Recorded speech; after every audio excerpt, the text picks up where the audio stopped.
السلام علیکم دوستو، میرا نام ہے رضوان خان اور آپ دیکھ رہے ہیں رضوی ٹی وی۔ ناظرین، خلافت عثمانیہ کی تاریخ پر مبنی کرولوس عثمان سیزن 2 سیریز نشر کی جا رہی ہے، جس میں خلافت عثمانیہ کے بانی عثمان بے کی کامیابیوں اور خلافت عثمانیہ کے مجاہدین اسلام کے کرداروں کے علاوہ دشمنان اسلام اور مخالفین خلافت عثمانیہ منگول سلطنت کے حکمرانوں کے کرداروں کی بھی عکاسی کی جا رہی ہے۔ ناظرین، ان کرداروں میں ایک کردار گیہاتو خان بھی شامل ہے، جس نے دیکھنے والوں کی خاص توجہ حاصل کی ہے۔ ناظرین، اس مختصر ویڈیو میں آپ کو خلافت عثمانیہ کے قیام کے دوران عثمان بے کے مد مقابل گیہاتو خان کے بارے میں تاریخ خلافت عثمانیہ کے مطابق معلومات فراہم کی جائیں گی۔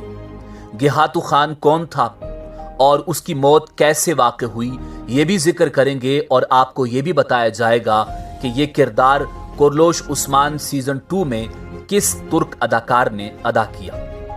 مگر ویڈیو میں آگے بڑھنے سے پہلے سبسکرائب کیجئے info@عادل کو، جہاں آپ کو بالخصوص اسلامک اور بالعموم دنیا بھر کی معلومات فراہم کی جاتی ہیں۔ ناظرین، چینل info@عادل کے متعلق کسی بھی قسم کا سوال آپ کے ذہن میں ہے تو کمنٹ کیجئے، ہم ضرور جواب دینے کی کوشش کریں گے۔ ناظرین، در حقیقت تاریخ میں گیہاتو خان تاریخ کے سفاک اور ظالم ترین حکمران اور کھوپڑیوں کے مینار کھڑے کرنے والے، ظلم و بربریت کی علامت سمجھے جانے والے ہلاکو خان کا پوتا تھا۔ گیہاتو خان کے حالات زندگی پر بات کرنے سے پہلے مختصر انداز میں گیہاتو خان کا نسب سمجھاتے ہیں۔ ناظرین، منگول کمانڈر گیہاتو خان کے باپ کا نام اباکا خان تھا، جو ہلاکو خان کا بیٹا تھا، اور آپ جانتے ہیں کہ ہلاکو خان چنگیز خان کا پوتا تھا۔ ناظرین، منگولوں کے جد امجد اور خاقان اعظم چنگیز خان کی موت کے بعد اس کا بیٹا تولی خان سلطنت منگولیا کا حکمران بنا، اور صرف 2 سال بعد اسے کسی نے زہر دے دی اور وہ ہلاک ہو گیا، اور اس کا بھائی اوکتائی خان تقریباً 17 سال تک منگولوں کا حکمران رہا۔ سن 1246 میں جب اوکتائی خان مرا تو یہ دور چنگیز خان کے پوتوں کا دور تھا۔ ان کی لڑائیوں کی وجہ سے منگول سلطنت کئی چھوٹے چھوٹے علاقوں میں تقسیم ہو گئی تھی، اور ان علاقوں میں ایک نئی سلطنت قائم ہوئی جسے ایلخانی سلطنت کا نام دیا گیا۔ ناظرین، ایلخانی سلطنت کا دارالحکومت ایران تھا، اور یہ سلطنت مغربی ایشیا تک پھیلی ہوئی تھی۔ اس سلطنت کا پہلا حکمران چنگیز خان کا پوتا تولی خان کا بیٹا ہلاکو خان تھا۔ ناظرین، سن 1265 میں ہلاکو خان کی موت کے بعد اس کا بیٹا اباکا خان ایلخانی سلطنت کا حکمران بنا، مگر اس دوران ظالموں کی اس نسل میں اباکا خان کے دوسرے بھائی، یعنی مسلمانوں کے سب سے بڑے دشمن اور قاتل ہلاکو خان کے اپنے ہی بیٹے تیکودار نے دین امن اسلام قبول کر لیا تھا، جن کو تاریخ احمد تیکودار کے نام سے یاد کرتی ہے۔ پاسباں مل گئے کعبے کو صنم خانے سے۔ ناظرین، ہلاکو خان کے جس بیٹے نے اسلام قبول کیا تھا، اس کو بعد میں اباکا خان کے بیٹے ارغون خان نے تاتاریوں کے ساتھ مل کر گرفتار کیا اور اپنے چچا تیکودار احمد کو شہید کر دیا۔ ناظرین، اب بات کرتے ہیں کرولوس عثمان سیزن 2 میں خلافت عثمانیہ کے بانی عثمان بے کے مقابلے میں آنے والے گیہاتو خان کی۔ گیہاتو خان اباکا خان کا دوسرا بیٹا، ارغون خان کا بھائی اور ہلاکو خان کا پوتا تھا، جس کو اس کے بھائی ارغون خان نے اناتولیا کا گورنر مقرر کیا تھا۔ سن 1284 میں اناتولیا کا گورنر گیہاتو خان اپنے بھائی کی جگہ خود ایلخانی سلطنت کا حکمران بننا چاہتا تھا۔ ناظرین، گیہاتو خان نے اپنے باپ دادا کے مذہب ٹینگریزم اور شامنزم کو چھوڑ کر بدھ مت مذہب اختیار کر لیا تھا، جس کی وجہ سے منگول سپاہیوں میں اس کے خلاف نفرت پیدا ہو گئی تھی۔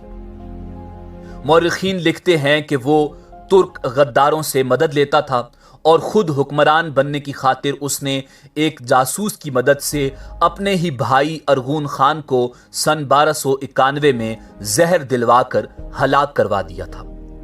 یہ رسم ان کے خاندان میں پہلے سے چلتی آ رہی تھی کہ اقتدار کی خاطر بھائیوں کو زہر دے کر ہلاک کر دیتے، اور اس ظالم نے بھی ایسا ہی کیا، اور یوں سن 1291 میں وہ اپنے دادا ہلاکو خان کی ایلخانی سلطنت کا حکمران بن گیا۔ گیہاتو خان نے اپنی سوتیلی ماں سے شادی کی تھی، اور یہ رسم بھی ان کے خاندان میں پرانی چلی آ رہی تھی کہ حکمران اپنی سوتیلی ماں سے شادی کر لیتے تھے، مگر اب ایک طرف اس کی اپنی سلطنت میں باغی تھے، اور دوسری طرف سن 1292 میں ترک حکمران عثمان بے ابن ارطغرل بے ابن سلیمان شاہ اس کا مقابلہ کرنے کے لیے نعرہ تکبیر بلند کر چکے تھے۔ ناظرین، اس دوران ہلاکو خان کا پوتا گیہاتو خان آذربائیجان پہنچ چکا تھا، جہاں سے وہ لشکر لے کر ترکوں کا مقابلہ کرنے کے لیے اناطولیہ کی طرف آیا، مگر اس دوران ایک وبائی مرض گیہاتو خان کی سلطنت میں پھیل چکا تھا، جس سے اس کی معیشت کمزور ہو چکی تھی اور سونے اور چاندی کے سکے چوری ہونے شروع ہو گئے تھے۔ ناظرین، اس دوران گیہاتو خان نے اپنی سلطنت میں کرنسی نوٹ متعارف کروائے۔ تاریخ کی قدیم کتابوں میں ان نوٹوں کی تصاویر بھی موجود ہیں جو اس وقت آپ ملاحظہ کر رہے ہیں۔ ناظرین، یہ مشورہ اسے اپنے ایک مشیر نے دیا تھا جو بنیادی طور پر مسلمان تھا۔ سن 1295 21 مارچ کو جنگ ہمدان میں منگولوں نے گیہاتو خان کے خلاف بغاوت کر دی اور وہ جنگ سے فرار ہو گیا، مگر اس کے چچا زاد نے اسے پکڑ کر ہلاک کر دیا۔ یوں گیہاتو خان سن 1295 کو ہلاک ہو گیا۔ ناظرین، ڈرامہ کورلوش عثمان سیزن 2 میں منگول کمانڈر گیہاتو خان کا کردار ترکی کے سینئر اداکار معروف نے ادا کیا۔ معروف کا شمار بہترین اداکاروں میں ہوتا ہے، اور آپ ترکی کے مشہور ڈائریکٹرز میں بھی شمار کیے جاتے ہیں۔ ناظرین، معروف نے کئی فلموں اور ڈراموں میں اداکاری کے جوہر دکھائے، مگر دی مین ہو ان بلاکڈ دی یونیورس میں بہترین ایکٹنگ اور ڈرامہ کورلوش عثمان سیزن 2 میں منگول کمانڈر گیہاتو خان کا کردار ان کی وجہ شہرت بنا۔ ناظرین، اسی امید کے ساتھ اجازت دیجیے کہ آپ کو ہماری ویڈیو پسند آئی ہوگی۔ ملتے ہیں بہت جلد ایک نئی معلوماتی ویڈیو کے ساتھ۔